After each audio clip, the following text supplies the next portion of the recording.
Hello mga gar, sa wakas natapos na rin ang sidecar na ni-repair natin at pininturahan natin ito ng itim.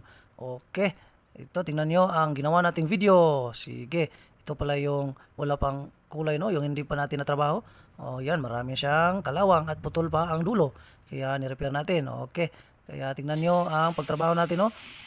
Pinutol muna natin yung mga bulok at may kalawang na parte. At pagkatapos ay nagsukat tayo ng bagong angle bar para ilagay doon sa mga putol na part at nilagyan natin ito ng tubo, no, nilagyan natin ng tubo para mas tumibay ang mga putol na part. Okay, ayan, nilinis natin yung dulo kasi baka may mga matulis, baka masamad tayo, no.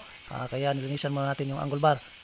Okay, nahirapan ako sa pag voice over kaya ito tingnan nyo na lang ang ating pagputol-putol at pag welding. Okay.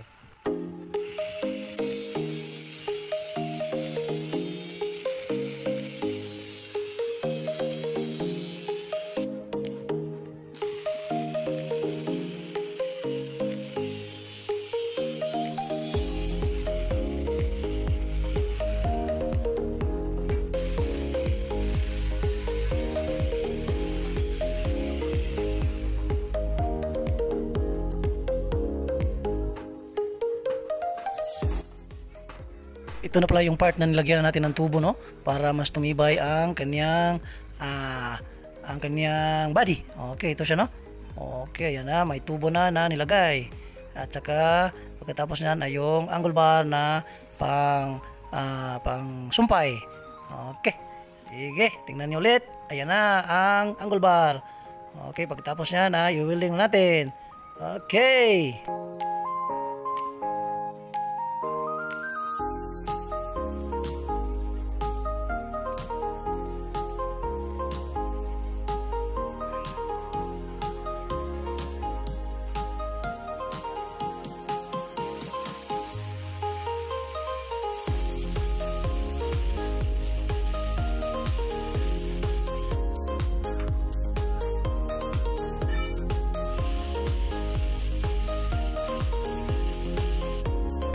Okay, ito na yung na-welding natin, no.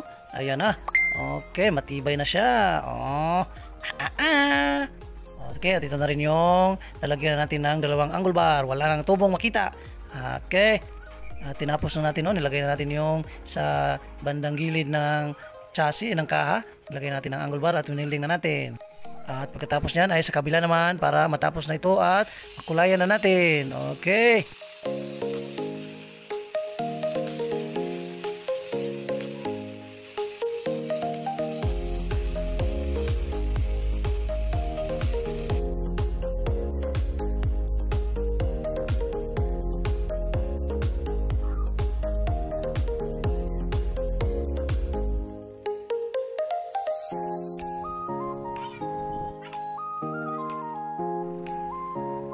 Okay, dito pininturahan na ito ng itim, no. Hindi pala tayo ang nagpintura nito kasi pumunta tayo ng Dumaguete.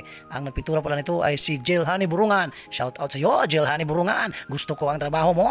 Okay, ang galing-galing. At pagkatapos niyan ay nagpatulong na tayo kay Mrs., no, at sa anak kong dalawa para i-plaster na ito, ibalik sa kanyang tindig na anyo at para malagyan na makonek na natin ang motor. Okay. Pero pininturuhan muna natin yung yung salog niya, no, kasi hindi yan na kasama sa pagpintura kasi nakabaliktad.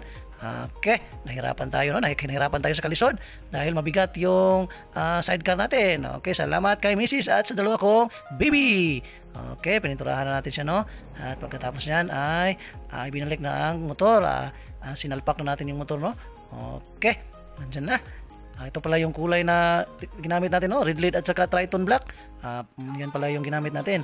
Okay, ito na. Kinabit na natin yung motor, no? Okay, nagkalisod-lisod yun. Ang bigat-bigat. Wala tayong kasama sa pag aswat-aswat. Patay tayo dyan. Pero okay lang kasi nakabit na natin. Hinipitan natin ang kanyang mga bolt.